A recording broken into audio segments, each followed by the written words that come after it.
Hello, gentlemen. We're going to wait 2 more minutes before we get started, so sit tight.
All right, I guess we're 1 minute away from good afternoon, gentlemen.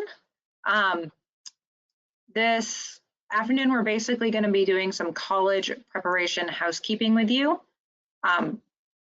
But before we get started, just so you know, you can type questions into the chat function, and I will do my best to answer them at the end. This is the senior webinar. If you are a junior and should be at the junior webinar, I suggest you get off of this one and go to that one. Okay, so gentlemen, it is 1 day from October 1st. So we're gonna go over some housekeeping work related to the college process.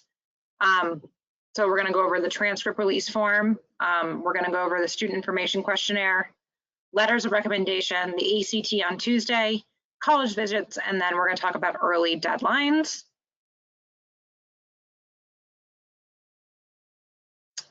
So first, it's really important that we cover the transcript release form. So the first time ever, we're going to be doing a totally digital transcript release form. We're most known for having a gold paper one, but this year it's all going to be on a Google form. The link to that form was sent to you at about 11:10 this morning. To access that form, you have to be signed into your school Google account.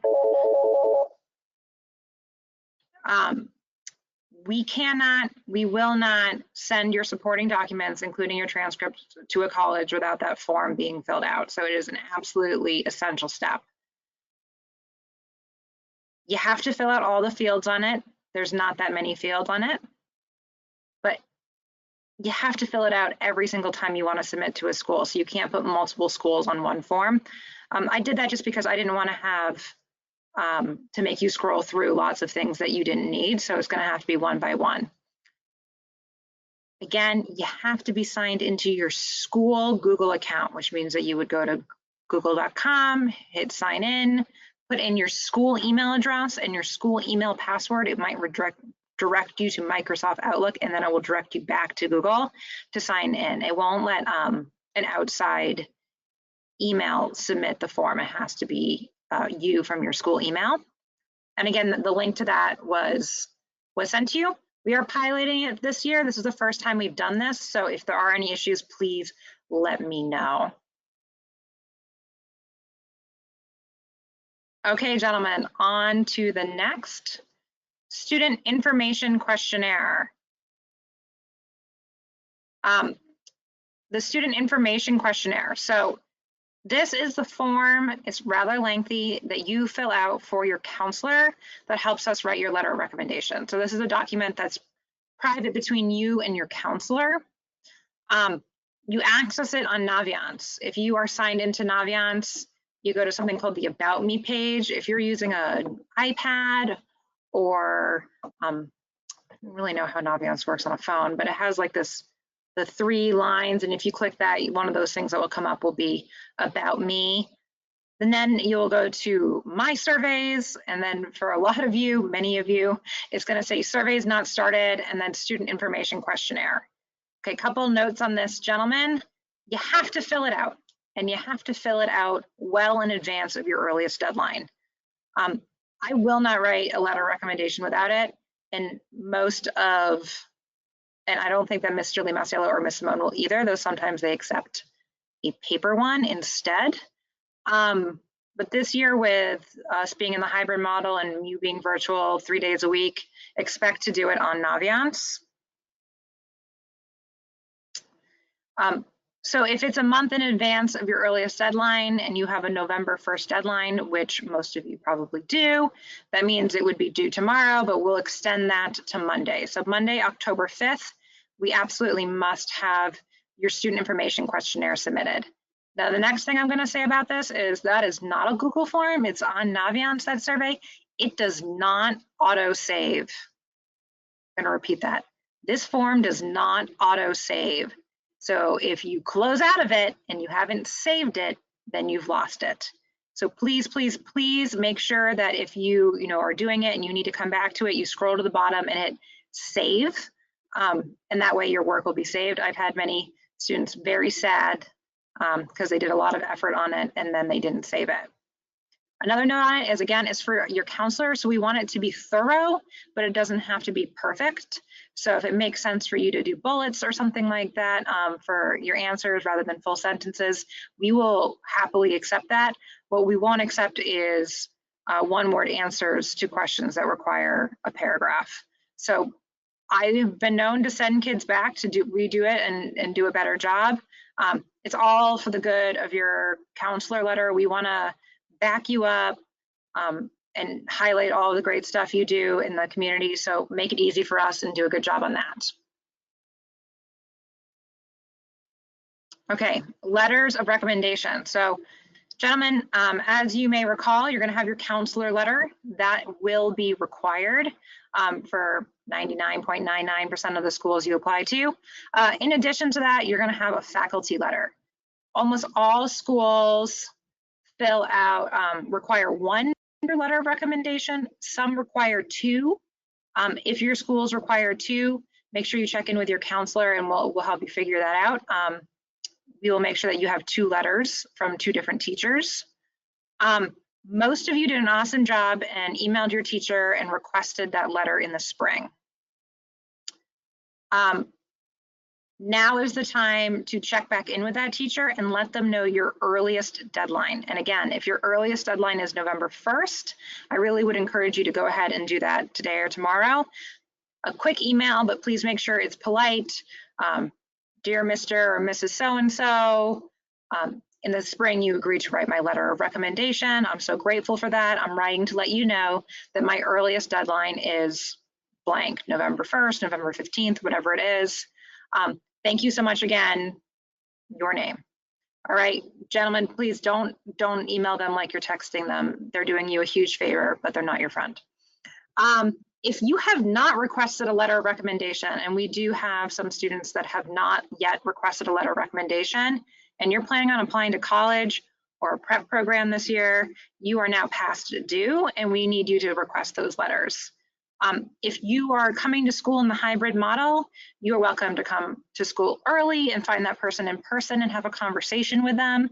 You're also welcome to try to see them right at the end of the school day before you leave, or just because we are in this hybrid model, if you need to, please send them a very polite email, again, with the appropriate greeting and signature, and request that letter of recommendation. And if they agree to write it, they will reply to that.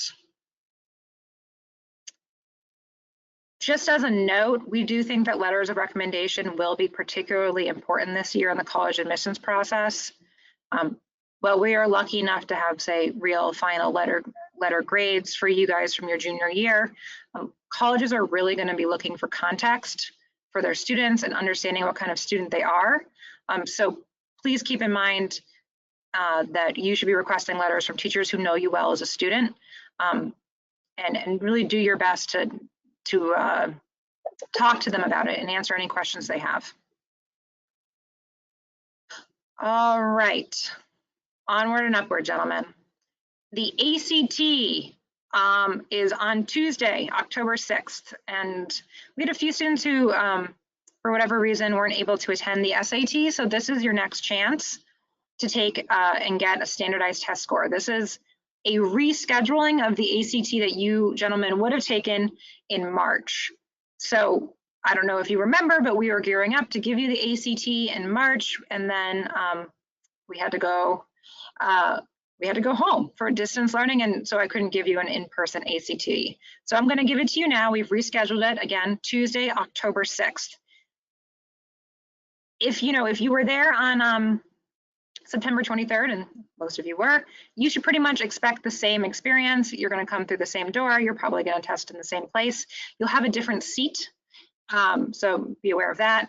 But come prepared. You need your number 2 pencils. You need a calculator. Make sure it has fresh batteries. If you can't remember the last time you changed your batteries, go ahead and change those. And it's going to be a fairly strict testing environment. We were lucky. We made it through the SAT with very few hiccups, so we're hoping to do the same for the ACT. Gentlemen, remember, this is a real test. We can use the score for college admissions. I want to also note, right, the vast majority of students do the same on the SAT as they did on the ACT. When we look at equivalency, the scores are approximately the same. That being said, about 1/4 of students will do significantly better on one versus the other.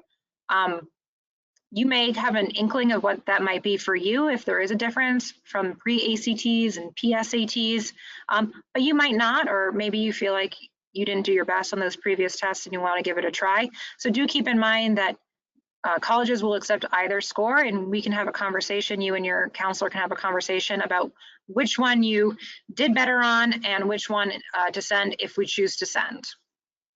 Final note is that since the ACT has to be given on a Tuesday, that will move the gold day 1 to Wednesday. So the 5th day will be Tuesday next week, and gold day 1 will be Wednesday. So do keep that in mind for transportation. Again, I will email you a day ahead and let you know all the protocols. It'll be, again, very similar to last time. So if last time was easy, very good, it's going to be a repeat. All right, gentlemen. Let's move on to college visits. So by now you should have gotten a few emails coming your way from me and the team and the counseling team about college rep visits. They are all virtual this year. I'm going to say that I've seen in general more juniors in attendance than seniors.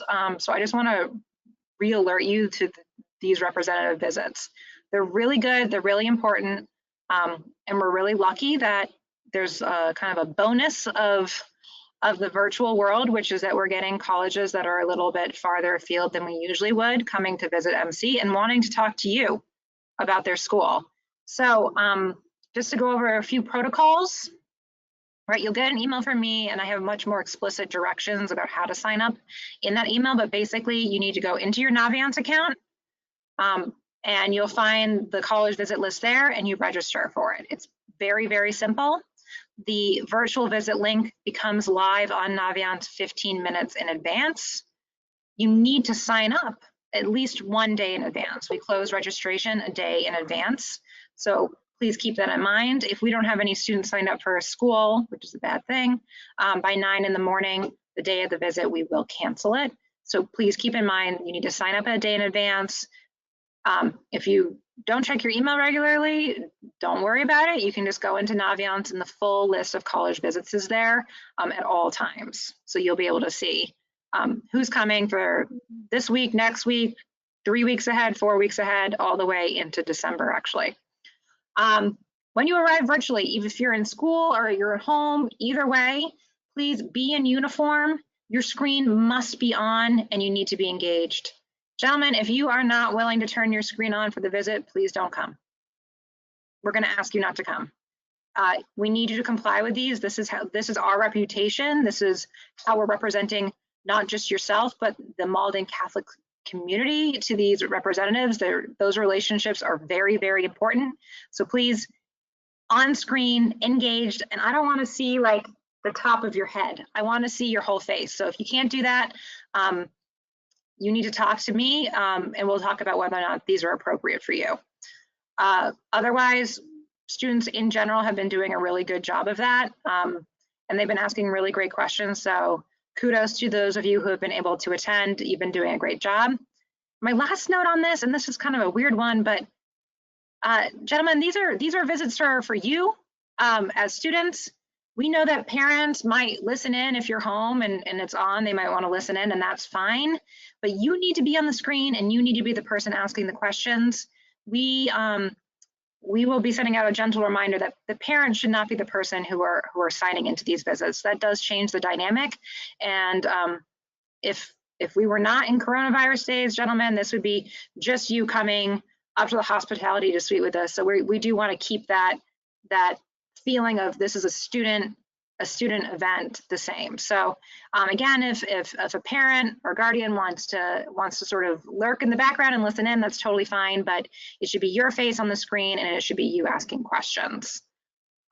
You're the applicant and really the college admissions reps, they're happy to answer parent questions, but that's not the time or place for it. All right, let's talk about early deadlines because tomorrow is October 1st, which means that we are 1 month away from November 1st, which means we are running out of time. I know that for me, I don't know how you gentlemen feel, but with the hybrid model, with us starting a week later than we normally would, I feel like we're very much at the beginning of the school year. But the calendar has now convinced me that I am wrong. We are well into the first quarter. And our deadlines are approaching. So in the past, over half the senior class has applied early action. Those deadlines are most commonly November 1st, November 15th, and December 1st. November 1st and November 15th being the most common of those. That really hasn't changed. So I'm expecting that 60 to 75% of the senior class will be applying early action and or early decision this year, mostly early action. So that means that for the most of you, we do not know that about you. We have not seen you to hear that. So if you haven't told your counselor that you have a November 1st deadline or you're planning to apply early action and want to discuss that with your counselor, you should make an appointment right away. And you should also email your counselor that information. All right, just send a quick email today or tomorrow and say, hey, Ms. Oates, Ms. Simone, Mr. Limasiello, I just want you to know that I am applying early action or early decision for November 1st, and I want to talk about it. In addition, if I'm saying make an appointment right away, I mean make an appointment right away. We really haven't seen a lot of you guys, either in person or virtually, come on by or make an appointment with us virtually. We're happy to do that as well. We have appointment calendars set up. We're going to be doing appointment slots that way moving forward. I have emailed you again in that same email that I sent out about the webinar today, about 11:10 this morning, the links to the appointment calendars for Ms. Simone, Mr. Limasiello, and myself. Go ahead and choose a time slot. And then go ahead and email that person and let them know if you plan to meet with us virtually because you're not going to be in school that day, or in person because you are going to be in school that day. Again, if you haven't met with your counselor this year yet about college, even if you aren't thinking that you're a November 1st applicant, make an appointment right away. And just to emphasize how much I mean this, please make an appointment with your counselor right away. Okay. All right, gentlemen, we're moving through this quick. So I have a couple of questions. Will this PowerPoint be sent out? Sure, I will send it out, though I admit that it's pretty bare bones.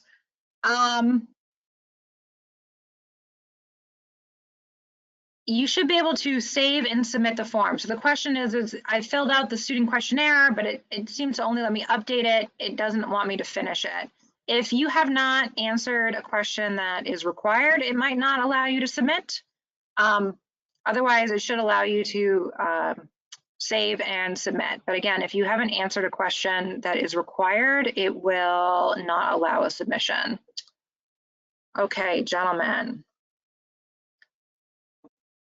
Can I edit my college resume?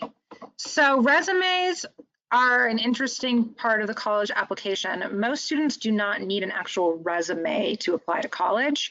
Though sometimes if you have pretty extensive work experience or your activities list is far beyond the 10 that are allowed in the Common App, we might encourage you to include a resume.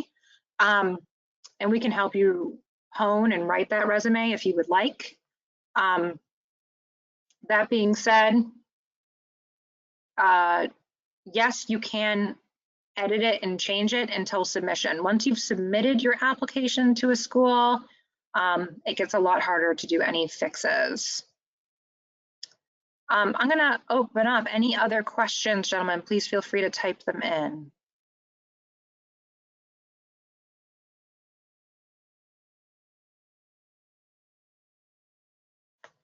So again, I'm just gonna finish up what I think are the two most important takeaways from this, which is the transcript request form is required for each college.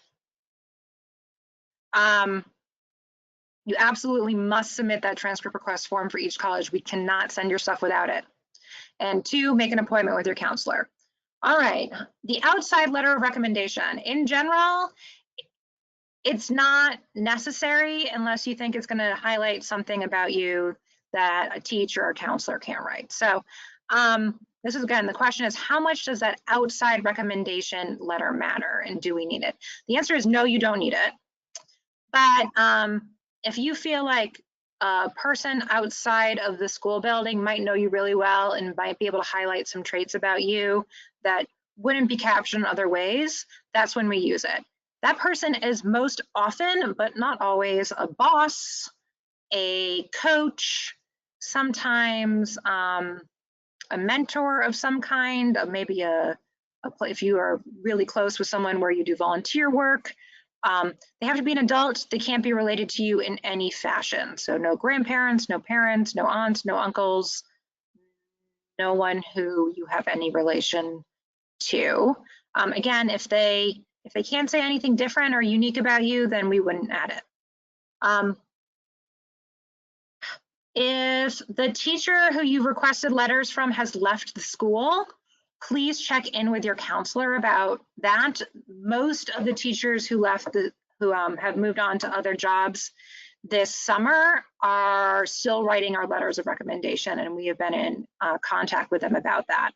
But do check with your counselor specifically about your letters just to make sure that's the case.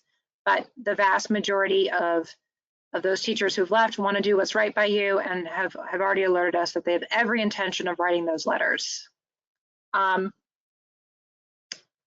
All right, can you have a letter of recommendation from an old teacher? I assume you mean a teacher that you've had in the past. Most letters of recommendation are written by junior teachers, right? They've written by your junior year teacher. The reason that is they have seen you the most recently. They've seen you the most recently for a full year of anyone you've had. Senior year teachers have only had you in the classroom for a few weeks, so they're generally not a good choice unless you're having them again. And if we wouldn't usually choose a 9th or 10th grade teacher just because you've grown so much as a student since then. So junior year teachers are really the sweet spot. Again, if you haven't requested that letter of recommendation, please go ahead and do so now. You need one for sure. The second one you should discuss with your counselor if it's needed, but absolutely you must have one. Other questions, gentlemen?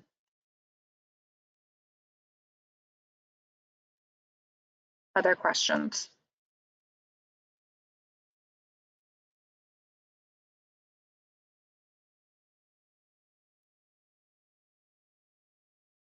Okay, so I know that we have 15 more minutes or 14, no, 13 more minutes left, but I'm not going to keep you longer than is needed. So I will send out the PowerPoint after this. You'll also get, of course, the email tomorrow with next week's college visits. Please keep in mind that this process is going to move real quick in the next month, and your counselors do have limited time. So make your appointments, choose a time slot, come and see us. We really, really, really want to talk to you about this. And if you're thinking to yourself that you are not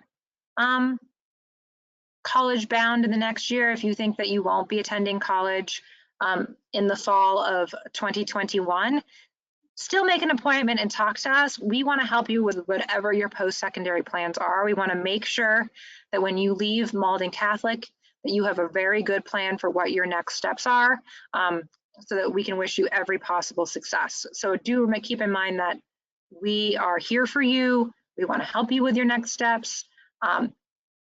And we're very much experienced and desirous to get you through the college process if that's the path, as well as possible. Okay, any other? The Google Docs transcript release form was emailed to you today at 11:10. So I think the title of the email was something like senior webinar. And then I said like making appointments and transcript release form. Okay, it's a Google form, so it's been emailed to you. And again, you have to be signed into your school account. It won't accept a transcript release from anyone who doesn't have a Malden Catholic email account. So keep in mind that that's not something that you can say, hey mom, can you do this for me? She cannot do this for you. You're the applicant, you need to release your own transcript. Any other questions? All right, gentlemen, it was nice talking to you. I hope to see you around the building. If I haven't seen you around the building, because you're full remote, still shoot an email and say hi. We are missing you guys a lot. So have a good afternoon. Let us know if you have any questions. Remember, transcript release form was emailed to you. Appointment calendars were emailed to you. Go into that email, make an appointment with your counselor. And if you have any of those schools that you absolutely know you're applying to, you can feel free to start doing that transcript release form. Have a good afternoon.